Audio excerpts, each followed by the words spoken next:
Sorry madam, আসলে আমি বুঝতে পারি না, হুট করে পাটা চলে গেছে। আচ্ছা আচ্ছা ঠিক আছে। আচ্ছা ম্যাডাম, ঠিক আছে।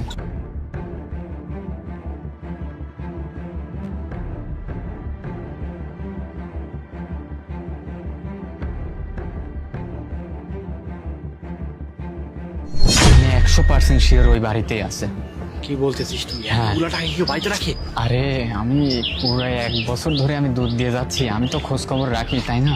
আর আমার কোনোদিন মিথ্যা হবে না, আজকে বুঝতে দুধ পারছিস? দিয়েছিস কি? আজকে দিই নাই, দিতে যাব।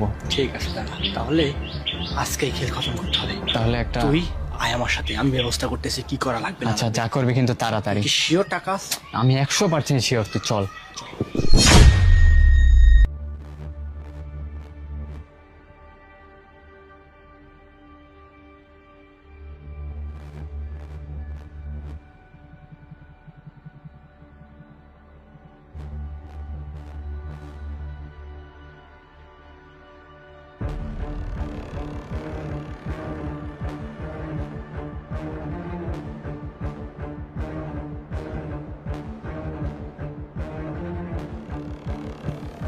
কাজ হয়ে গেছে মনে আরে হচ্ছে। কাজ হবে না মানে সেই মেডিসিন দিছি 100% কাজ হতে হবে। তুই কি শিওর এই বাড়িটাই? আরে হ্যাঁ, আমি শিওর। আমি গত 1 বছর ধরে এই বাড়িতে দুধ দিই প্রতিদিন। ঠিক আছে চল। তাড়াতাড়ি তাড়াতাড়ি। আরে এই যে ফোন, আরে এই সময় কারেন্ট চলে গেল। লাইট মার, লাইট মার। দেখ দেখ।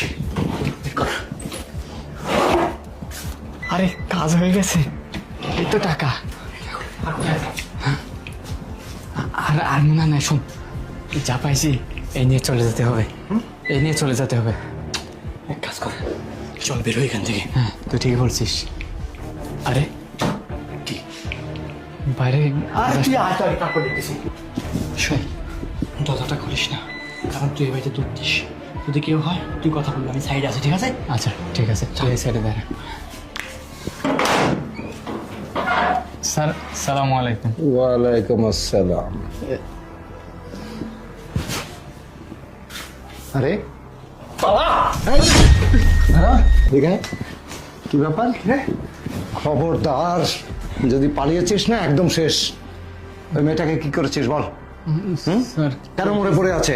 না স্যার, কই কই হ্যাঁ? কিছু না। স্যার ম্যাডাম কিছু হয়নি স্যার, আপনার বউ স্যার কিছু হয়নি। তোর হাতে টাকা কেন? টাকা স্যার ওই যে মানে ম্যাডামের অসুস্থ হয়ে একদম শেষ করে দেবো।